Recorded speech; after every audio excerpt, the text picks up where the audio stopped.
খুব কষ্ট দাঁতটা ঘষলাম, জিভটাও ছোলা হল। যাই হোক, যা ময়লা পড়েছিল কবে যে দাঁত ঘষেছি মনে না।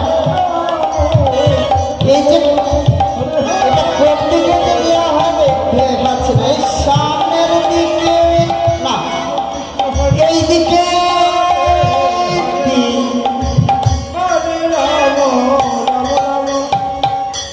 আমার সোনা। এবার আমি সাবান সোনা একটা ছোট্ট সাবান আমি এনেছি। আমার সাবানের গুণাগুণ বলতে বলতে রাত শেষ হয়ে যাবে, অত বলছি না। তবে আমার সাবানের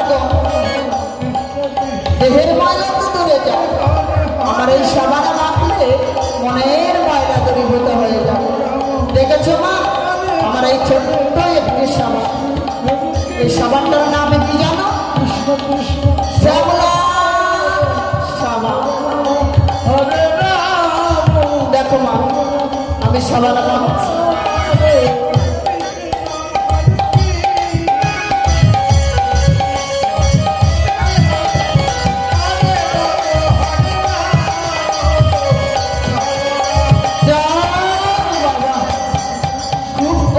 সাবান মাখাটা শেষ করলাম, এবার তো শ্রীরামদাস সাথে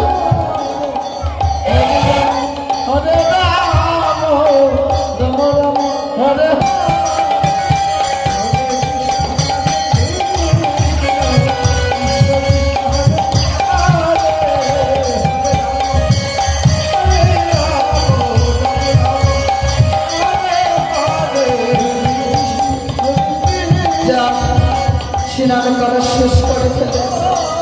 এবারে তো চুলটা ছাড়তে হবে।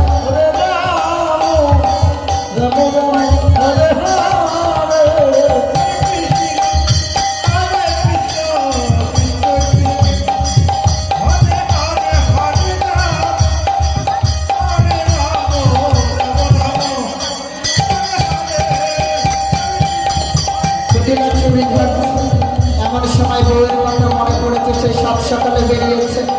তাই তো আমি তো অনেকটা সময় এদিকে ব্যয় করে ফেলি। বউ যে কি করছে কে জানে, সেই সাত সকালে বেরিয়েছে।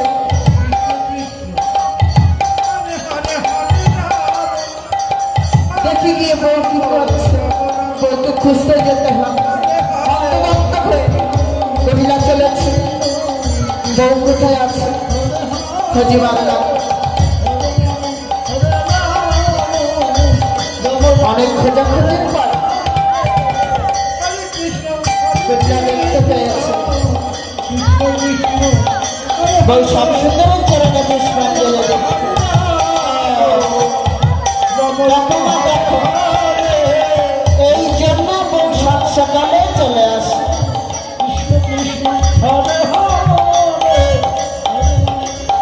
দেখেছো না, সাত সকালে উঠে এইখানে এসে বিকেলে ছোড়ার পায়ে পুষ্পাঞ্জলি দিচ্ছে। সহ্য করা যায়, ভাবা যায়। আমার এমন সময় দাদা সব চড়ে এক কথা বলে, ও মা তোমরা আমার দাদাকে চেনো?